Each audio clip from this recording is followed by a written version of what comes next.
Okay, so I want to show you some examples of how this works in different paintings and in different subject matter also. I'm showing you a few of my landscape paintings that are just laying around here in the studio, and I'll show you a painting of a friend of mine, Aaron Radicki, who does a great job with this color temperature stuff.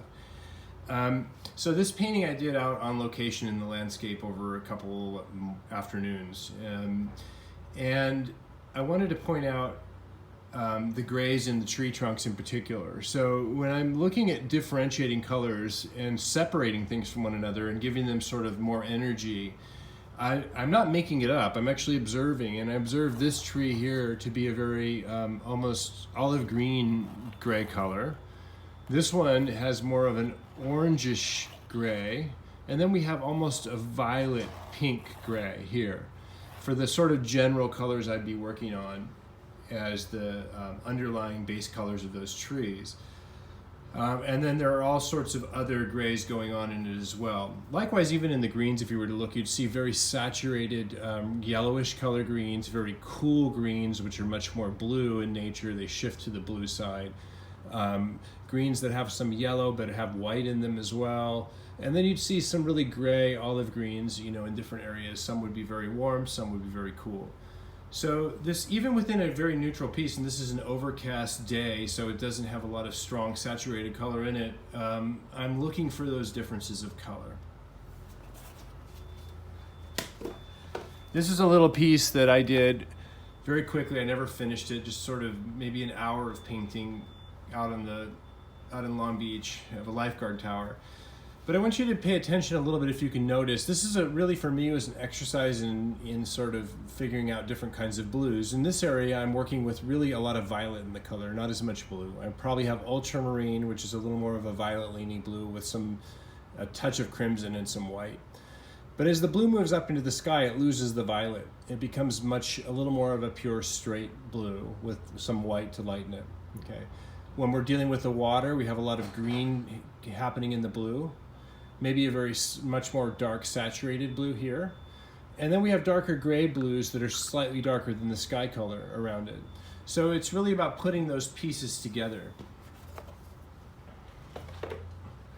Another city scene. I don't know if you get all of this one in.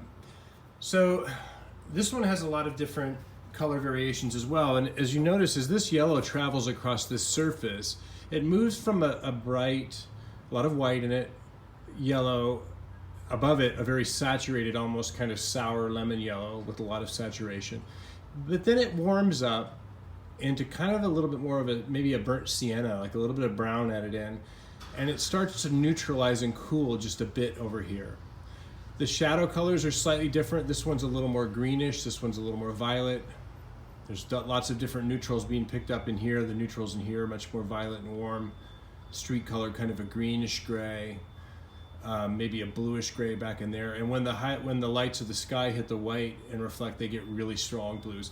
So I just want you to notice the color is shifting all over the place all the time, and the more you can tune in your mixing to reflect what you observe, the richer the experience will be for the viewer with color.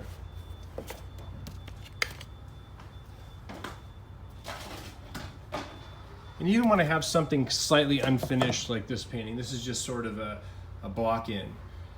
I'm still thinking color, and I want to just sort of point out and trying to capture those dynamics in the initial stages of the painting.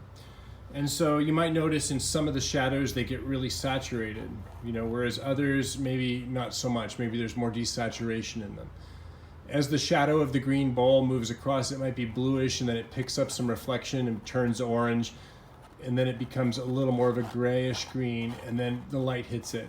So we'll have all sorts of colors. Even in the leaves, you can see there's many different types of warmer olive green, brownish green colors, all the way to the cool reflections of skylight, to the richer saturated colors, to very saturated colors.